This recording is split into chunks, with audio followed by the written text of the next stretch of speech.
Good afternoon, everyone, and thank you so much for joining us today for our webinar on securing file servers and mitigating ransomware. My name is Siddharth Sharat Kumar, or just Sid if that's easier to pronounce, and I work in the data security and IT security solutions team at ManageEngine, and I will be your host and presenter for today's webinar. I'm also joined today with Jay Vignesh from our tech support team, who's here to answer questions on the live chat.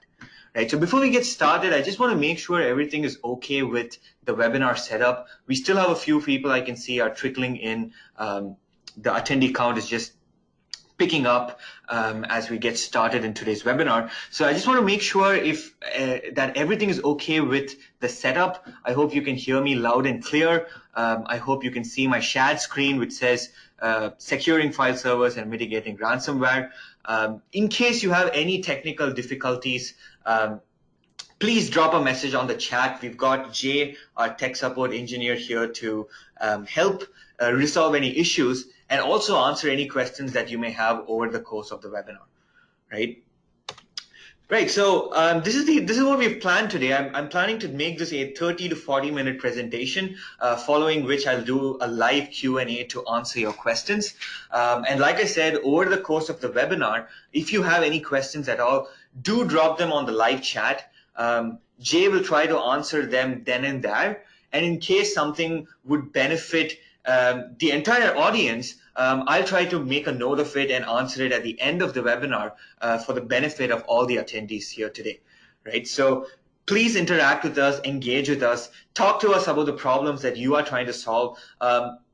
Dive in really and you know, just as we want you to learn from us, we'd also like to learn from you in terms of understanding what are the issues in data security and file server security that concern you the most and how you are approaching the problems, right? Because really at ManageEngine, the solutions that we develop are based on the feedback we receive from people such as yourselves, and we really try to find out what are the issues that matter the most in IT today from the people who know the best, which is IT administrators and IT and security professionals. So really, we hope to be able to interact with you a lot over the course of the next 30 to 40 minutes on the live chat. Right, so this is what I've planned for the presentation. We're going to be focusing on ManageEngine's Data Security Plus, but the webinar will not be a product session. I'm not going to make this a sales pitch or pitch ManageEngine's Data Security Plus, but really talk about the different technologies and capabilities that you might want to evaluate in terms of having a data security solution for your file servers. Right, so we start off with the idea of data discovery, right? We look at how you can then implement real-time file server auditing. I'm going to give you examples of what kinds of reports you need to generate on your file servers. I'm going to show you how you can set up alerts using a tool such as ManageEngine's Data Security Plus. This would be the only part of the webinar where I try to really show you what we are doing at ManageEngine in terms of ransomware response. But the same idea really would be applicable to any other data security solution that you're using, right? And we look at how we can set up an automated threat response. So it's really what you can see in the agenda is really an end-to-end data security program for your file servers, right? Right from discovering the personal data stored in your file servers to isolating it and storing it in a specific location, to then implementing real-time auditing so that you can schedule and generate certain reports which are important for compliance, and then look at detecting and stopping attacks such as ransomware by setting up alerts and implementing an automated threat response system, right? So it's a lot of important ideas that I want to touch upon today. I'll start with the basics and then sort of give you a little bit more. I want to give you some practical items that you can actually take back and implement in your organization, irrespective of whether you're using ManageEngine or not. Right? So that's the idea of the webinar. But of course, to illustrate a point, I may just jump into Data Security Plus to show you what's what really. Right? So in case you want to learn more about the product, like I said, just reach out to us on the live chat and we can engage in a discussion. Right, so I hope that's pretty clear what we're going to talk about. In case it so happened that you wanted to talk about something else, just reach out to us in the live chat. And at the end of the webinar, I personally will try to answer your questions on air, right? So let's get started with the actual content for the webinar. When I talk about data security, and I've been speaking a lot at events over the last 12 to 18 months, having spoken at over 15 to 20 different events across the globe, most recently in the Middle East and in Australia and New Zealand, any security event that I go to, I came to realize that the final objective for everyone is to secure data. Right? So whatever security solution we talk about, whether we're talking about antivirus, whether we're talking about SIM solutions, whether we're talking about literally anything that's out there in the market, clearly, the one thing that we finally want to achieve is data security. Right? We don't really care about anything else in a sense. Everything leads to data security. So when you talk about data security, it becomes very important for IT teams to understand what is the data that they deal with. Right? So traditionally, IT teams were pretty cut off from the business and only looked at providing the internal IT services required to run the business. But today it becomes very important for IT teams to understand what the business actually does and what kind of, in the context of security, what kind of data is being dealt with by the business. Right? You could be in healthcare and store patient healthcare information. You could be in finance and store, say, credit card information. You could be in government and store important data of citizens and government officials. Right? So it becomes very understand to align the business or organization's purpose with the IT security strategy. So it becomes the first step that you need to do really is to discover the data that you have stored. Right? Through multiple sources, your organization collects data. This could be as simple as an online form that you have that your marketing team has to collect lead information. Right? So you might have forms on your website that your potential customers can fill up. You collect data there. You might collect data at your stores. You just collect data through so many different ways, and it all finally lands up on your file servers and databases, right? And you need to know what you're dealing with and where it is stored. Right? There's just so much data spread across your large network, and you need to be able to isolate that data into a single central location. Right? Because isolating the data to a single location makes it very easy to secure it. Because once you have all the information in one single place, it becomes easier to apply security policies and apply auditing and alerting, and then very closely track what's going on in that one location.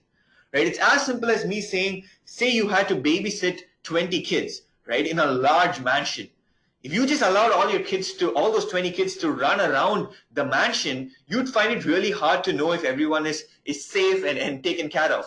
But instead, if you were able to bring all of these 20 kids into a single room where you could keep close watch as to what they're doing, you'd really be able to simplify the process that you have to take care of.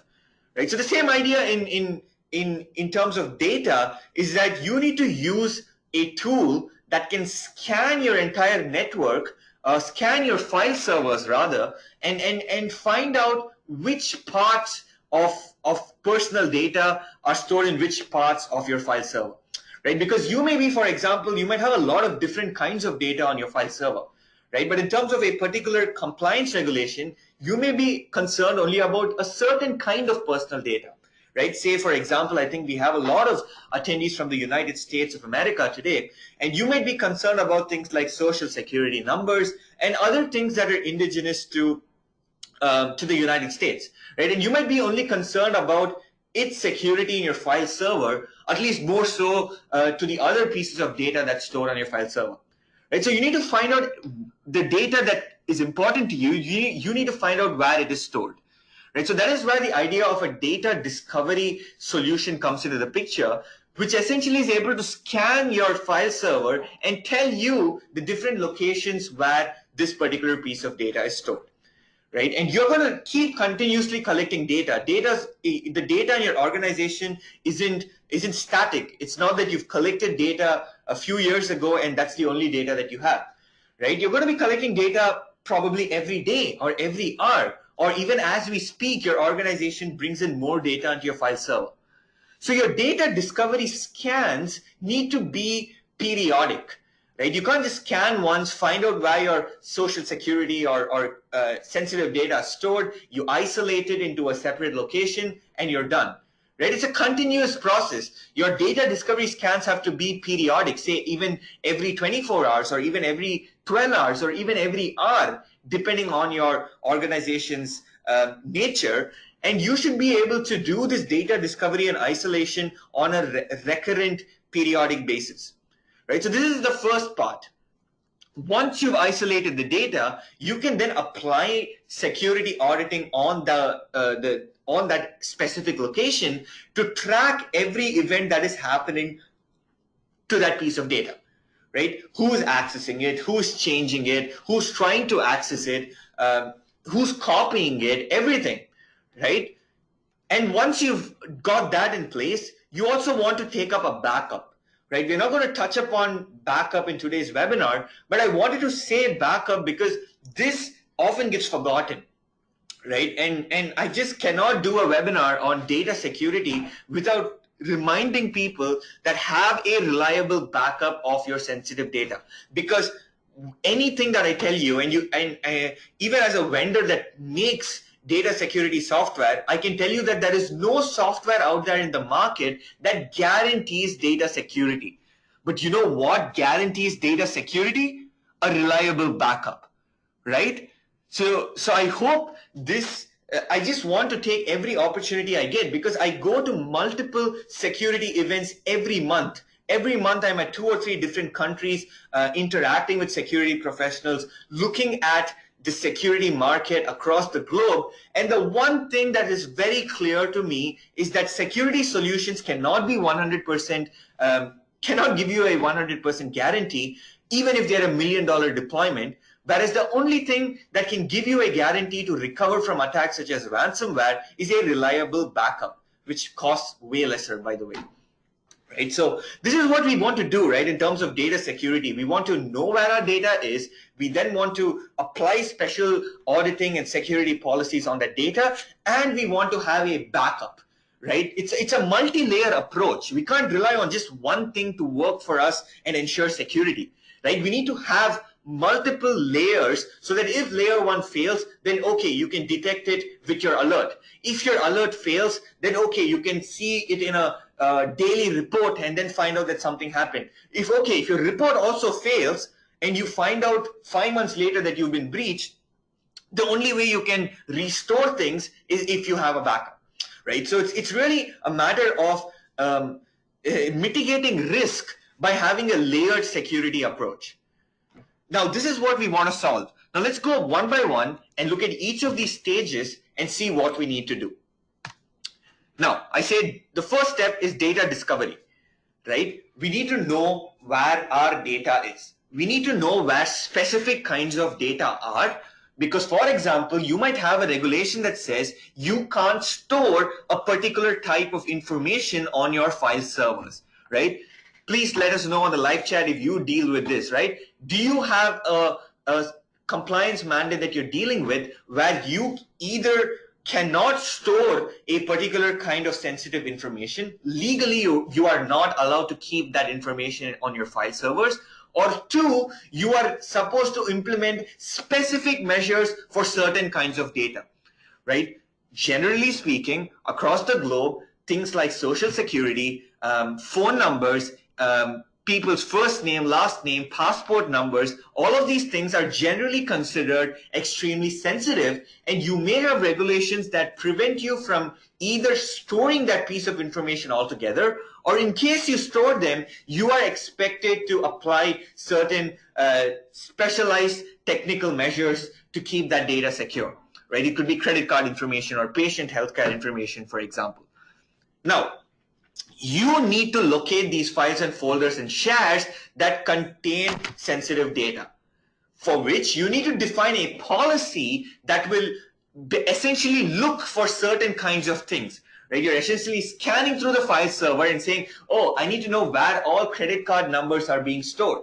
Right? And we know how credit card numbers look. Right? We know the general regular expression for credit card numbers. So you need to define that policy to say that, hey, I need to know where this piece of information resides in my file server, and then you run a scan periodically to identify where that piece of information is. You can then detect violations. That is to say that, hey, maybe you're not supposed to store a certain kind of data, and it so happens that that data is residing on your file server, and before it's too late and results in compliance violations, you can quickly go and remediate it. Now let's see how this actually works practically.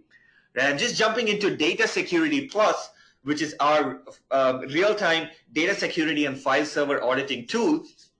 And under the risk management tab, you'll notice that there's something called the data discovery section, right? And this is something that in case any of you are using DataSecurity Plus, you can also just have a look at this in your own solution, or access demo.datasecurityplus.com, the URL that you see on my screen, to sort of see the demonstration that I'm showing. Right? So you just go to the dashboard and you will see the different kinds of file types, violated policies, and the rules that are being violated. Right? So this is the final result. But what you really need to do is configure these policies and rules that I talked about. Right? So when I say rules, I essentially mean different kinds of personal data that we are looking for. Right? So for example, on the top you see something called the Aadhaar number, which is essentially a personal identification number here back in India, right? And I'm sure in the United States or Canada, you guys have similar things. And the good news is, using tools, you get a whole bunch of predefined types of data that you can search for in your file servers. Right? You can see things like Amex card, Discover card, Union Pay card, Visa card, MasterCard, everything. Right? So all of these are rules. Now you then combine different rules to create what is known as a policy. Right? A policy is essentially a collection of rules, and while you can create your own custom rules, we give our own rules based on certain known regulations that are out there, such as the GDPR, right? Which has discovered the occurrences of personal data in files and folders. And it includes 46 rules and configured in 2 schedules. Right? So what we mean by this is that the GDPR policy is a collection of 46 different rules that is looking for what GDPR deems personal data. Right? That's very important, because personal data is a very generic term. But depending on the jurisdiction that you fall under, personal data is very different for you, and personal data is very different for me in a different continent. Right? So we've tried to build in the GDPR functionality into our tool, but really, whether you're using DataSecurity Plus or any other tool, you have the option to add these policies. Right? So you can define different kinds of rules, which is to say the kinds of data that you are interested in to track, and then you define policies to aggregate the rules, and then you go and schedule a scan, as you can see here. Right? So you can go and schedule a scan. You can add a schedule here and choose the policy and choose the shares that you want to run the policy scan on. Right? As simple as that. We want rules. Rules are essentially the types of data that we want, that we are interested in, and this could differ depending on what organization and what jurisdiction you fall under. And then we aggregate these rules to policies, and then we schedule a scan for a policy for the shares that we are interested in. Right? As simple as that. We do that, and the result is that we can then get reports, which I do not have simulated, unfortunately, on the live demo. But we also get these dashboards, which generally let us know what what are the kinds of data that have been discovered, what are the kinds of rules based on the rules that you've configured, and what are the violations, right? Helps you assess what's where, and you can then isolate your personal data and also detect violations, right? This is step number one, data discovery and isolation. Next, you need to apply security measures, right? You need to apply security auditing for the data that you have discovered, because auditing is the way by which you can know who is accessing, who is modifying, and exactly what activities are performed on that data, right? Auditing would be analogous to you. Once you've brought the 20 kids into a room, you then audit them and make sure you're checking what everyone is doing and make sure everyone is safe and happy and healthy, right? So the same idea. You've kept data. You know that here is where your personal healthcare information is stored. You then need to define these access controls and different levels of permissions, and then monitor who is actually touching your data, right? Who's trying to access it and everything. So this, you can see point number 2, I say changes, changes, changes. It's all about changes, right? You need to know all the different changes that are being performed on your personal data. Because if, for example, you have collected some information and that has been changed multiple times over the course of a year, you then find out that the changes were not legitimate. You need the audit trail to know who exactly performed the changes, right? So if you have a piece of if you're auditing a particular file, and if you go click the file, you open the file, you copy the file, you change data multiple times over a month, and then if you have a report that actually says when was the file actually opened, when was the file modified, who did the modification, right? You really, even in a worst case scenario, you are in a position to know what happened, right? This is what we call the 4 vital W's: the who, when, which, and the what. Who is accessing your data, which piece of data is being accessed, when was the access made, and what was the changed value in case a modification was made, right? The who, when, which, and the what. You need to know this. And this is why security auditing is important, because you have functionality available to you that Windows gives you in your file servers to implement this kind of tracking, right? This kind of auditing to know the 4 vital W's. This typically happens through logs, right? You have event logs that are generated for different kinds of events, and these logs get written onto Event Viewer, and you can then collect those logs using a tool, an auditing tool, which can give you reports and alerts for important events, right? That's the basic idea. This is important. You can clearly see why this is important from a compliance point of view, but this is also important from a threat mitigation point of view, right? Because if something goes wrong, if say you have a ransomware attack, or say if you have malicious access where one of your insiders in your organization accesses sensitive data on your file server and copies it to a USB stick and quits your organization tomorrow, such threats can be detected if you are auditing activities on your file server. Now, when I talk about security auditing, we usually think about event logs, right? We think about logs, we think about Event Viewer, which, by the way, if any of you have used Event Viewer, you know how difficult it is to use Event Viewer in the first place, which is why you need a tool to do the log processing.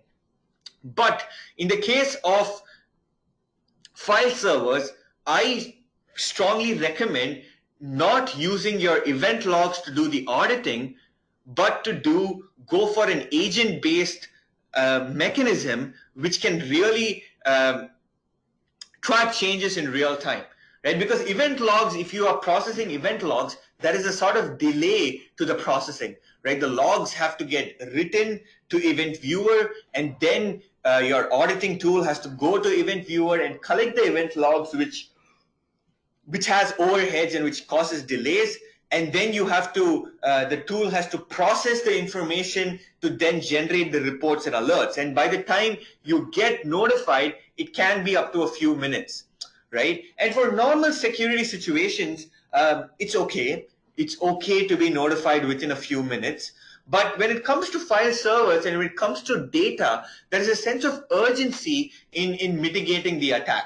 Right? If you have ransomware, for example, proliferating on your file servers, it doesn't make sense to be notified 10 minutes later, right? You need instantaneous detection and response, right? And I'm sure you all agree with me on that on certain, it's really about a prioritization, right? In certain scenarios, it's okay to learn of something 5 or 10 minutes down the line, maybe even an hour after a security incident happened. Sometimes even the next morning, if you are notified when you come into work, you can still mitigate the attack. But when it comes to data, when it actually comes to your file servers and things like ransomware, response has to be immediate, right? Which is why you need to look at an alternative option and not depend on event logs to find out what's going on, but rather look at a device driver, an agent that operates on the device driver level,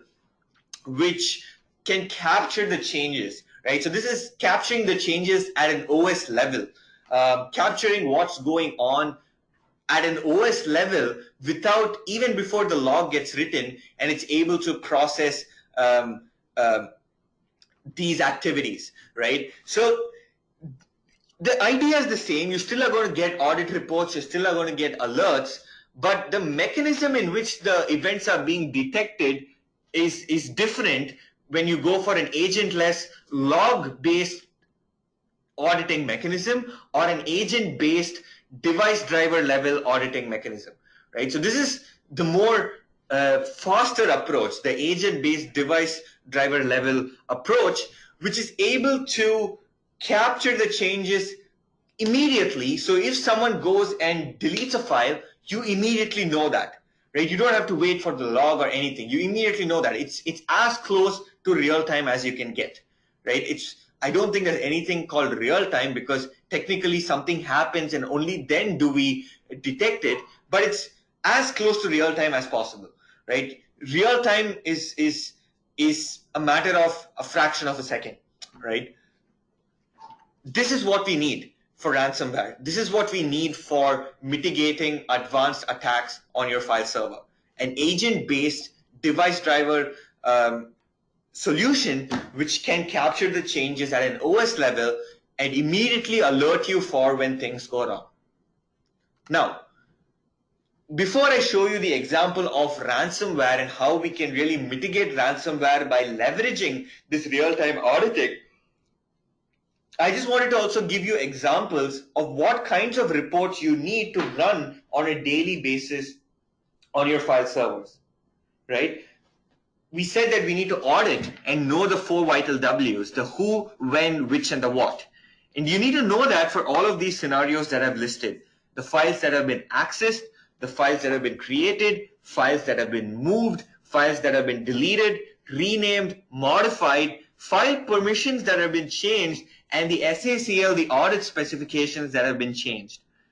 All of these things happen on your file servers very often, every minute really.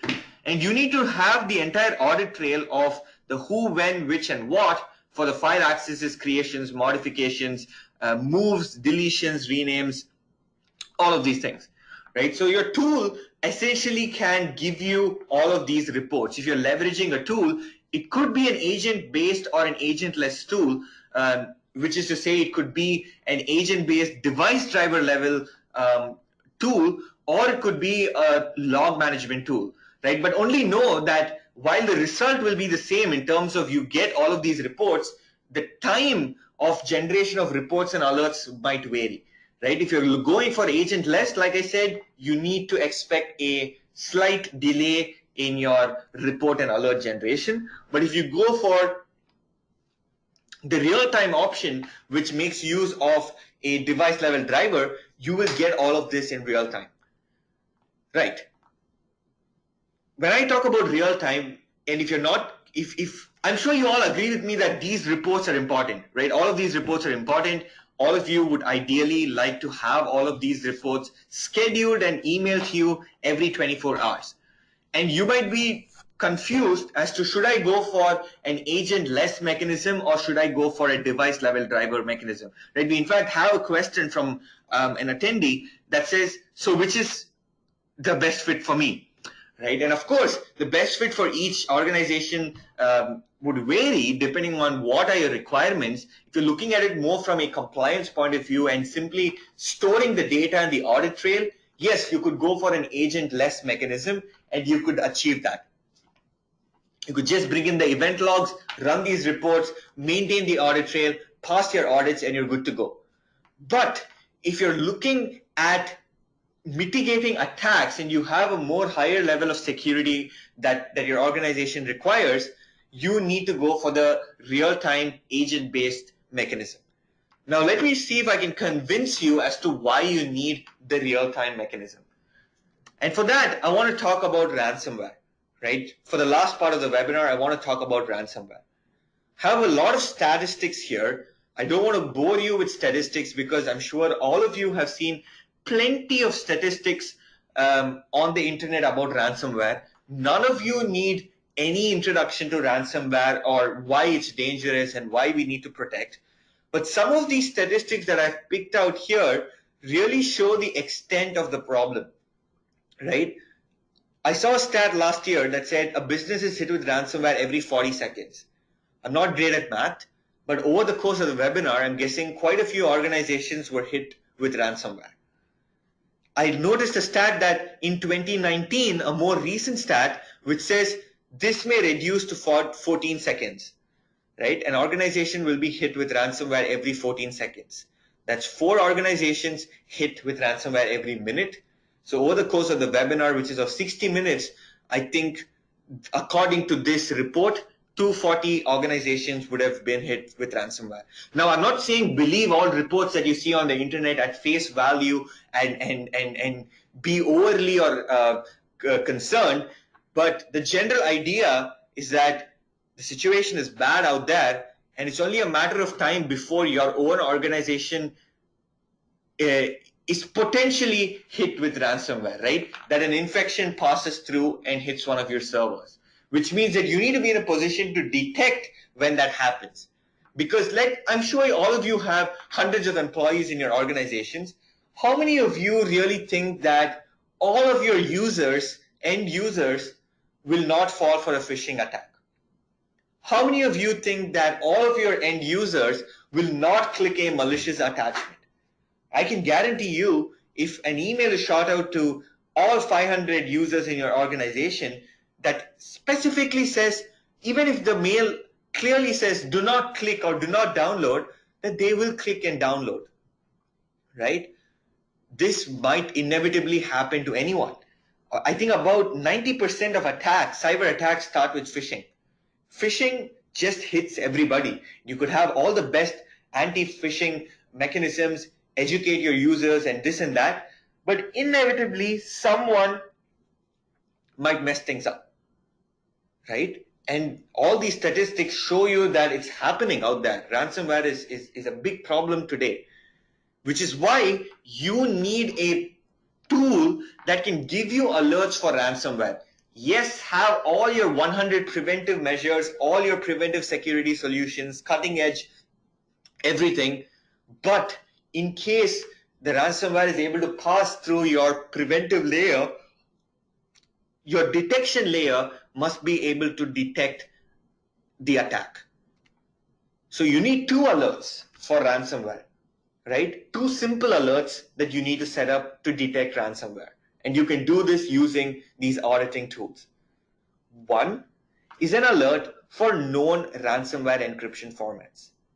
We all know that certain ransomware encryption formats exist, Locky, Zepto, WannaCry, etc. if any of these files get created in your file server, you know for sure that you are under siege. Your auditing tool can detect that these file extensions were created on your file server, and it can alert you immediately. These are known ransomware encryption formats. Now, for unknown ransomware encryption formats, which is to say that there is a new ransomware that starts to proliferate tonight, you need generic alerting, which is to say that suspicious activity that could be ransomware needs to be detected. And what do we all know about ransomware? What do we know that every ransomware strain out there exhibits? We know that ransomware gets into a file server and it does multiple accesses and modifications, writes and encryptions within a short period of time. Right? If any of you have seen a live ransomware attack, at least a simulation, I hope none of you have experienced ransomware in your organization.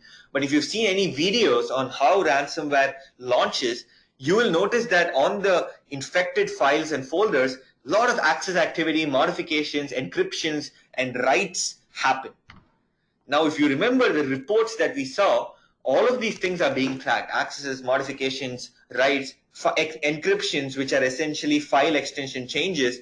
All of these things are being tracked. Now, if your auditing tool is tracking all of this, all you need is to configure an alert for when many of these things happen within a short time, within a minute, for example. These are the two alerts that we recommend for mitigating ransomware. In terms of setting it up, I'm going to just jump back into ManageEngine's DataSecurity Plus at the risk of, I really don't want to talk much about the product, but I just want to show you what you can set up using a tool, right? So you can essentially look at setting up what we call an alert profile, which is the criteria for the alert, and you can choose the actions that you want to get the alert for. Right? So you look at create events, creations of files, modification events, rename events. We look at file extension changes here, select these events, and then you set up a threshold to say 100 of these occur within 1 minute from the same user or same process or any source, right? Or you can just choose the objects that you want to monitor, which are the shards that you want to monitor, and you can get alerted when 100 of these events occur within a minute. And then it doesn't stop with the alert. You want to automate the response, which is where you append a script, which is usually a shutdown.bat file, which will disconnect the server that has been infected with ransomware, right? And you can set up an email so that you get the email saying that this ransomware alert was triggered. And in the meantime, the ransomware affected machine has been disconnected from the network so that ransomware doesn't proliferate. Right? That's a big problem with ransomware today. Not only does it land on a particular server, but once it gets in, it tries to spread to the rest of your network. So to stop the spreading, you need to take the affected machine off the network, right? Until you're able to clean it up,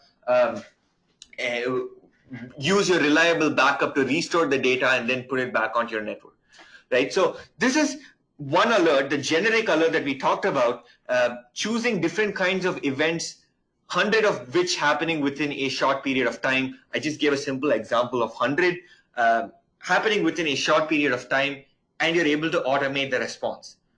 Or you can also choose specific kinds of file types, right? In terms of DataSecurity Plus, you look at, we give certain ransomware encrypted files that we know are ransomware encryption, such as CryptoLocker, Locky, Zepto, and things like that. And today, if you find out that there is a new ransomware file type that is proliferating, say it is .Siddharth, if this is the file type that is the new latest ransomware that is out there, you can create this new file type, add it to your auditing tool, and ask your auditing tool to track the generations of such files on your file server, right? This is just a simple idea. The two alerts, one being for the known ransomware encryption formats or something that you learn of today, you can go and configure that to say, hey, if this gets generated in my file server, I need the alert and I need the automated response. Or you do the mass access events or mass modification events, multiple of which happen within a short period of time. You want the alert and real-time response, right? So you can set up these two criteria and then map it to the response, the automated response, and you immediately become so much more secure going forward, right? Just summarizing this with a diagram, you implement real-time auditing on your file server, which can detect ransomware based on two different kinds of alerting scenarios, the generic alert and the specific alert for known ransomware encryption formats. System gets automatically shut down and you get the real-time notification that there has been a ransomware infection. You can then go quarantine the system, recover using the backup, right? So you can see backup is really important even at this point. Restore the system, put it back onto the network, and you're secure, right? That's the only way you can really beat ransomware today. There's no point paying the attackers, because paying the attackers only makes them launch more attacks, right? A lot of organizations have reported that once they have paid, they have been breached or hit with ransomware again, right? Once I know that you have data in a particular place and you are willing to pay money to restore the data, as an attacker, I might just want to do more attacks on your organization since you're willing to pay, right? Data is important to you. Data is important to everyone. So really, let's look at implementing solid data security measures, one of them being real-time auditing, to ensure that if something goes wrong in our file server, such as ransomware, we can detect it and mitigate the attack before it's too late. Right? That is what I wanted to finish the webinar with. We have DataSecurity Plus that can help you do all of these things. Used to be called File Audit Plus back when it was just a dedicated tool for file server auditing. But now we've really expanded the scope of the tool to bring in functionalities such as data discovery based on these risks and rules and policies that you can run scans. You can implement real-time agent-based file server auditing, set up alerts to detect things like ransomware and automate the threat response. And you can also do a storage analysis to know what's stored in your file server. Right? If you want to learn more about the product, go to manageengine.com/data-security. A lot of resources and content out there to help you learn more about what we can do in terms of the data security space. It's obviously a big space, and that's one of the reasons why Manage Engine really got into renaming File Audit Plus to Data Security Plus and taking the roadmap of the product to be a more holistic data security solution for file servers. Right? So I just want to leave you with that. I don't want to talk too much about the product. We've been answering a lot of questions on the live chat. Please keep the questions coming. If you have any questions, even at this point, about the product, please reach out to us again on the live chat. Apart from that, I hope this session was useful. I hope you got some insights into the realm of file server security and data discovery and auditing and ransomware mitigation via alerts. I hope that was a decent, you learned something that you didn't know at the start of the webinar, right? So thank you so much for joining us. I sincerely hope to see you all at events and webinars in the future. Do take a moment to fill up the feedback form that will come up when you close the webinar console. Really, it helps us to know what you liked or what you didn't like about the webinar so that we can tweak future sessions going forward. If you have any suggestions on what you'd like to see going forward, let us know that as well. Right? Thank you so much for joining us otherwise, and have a great day ahead.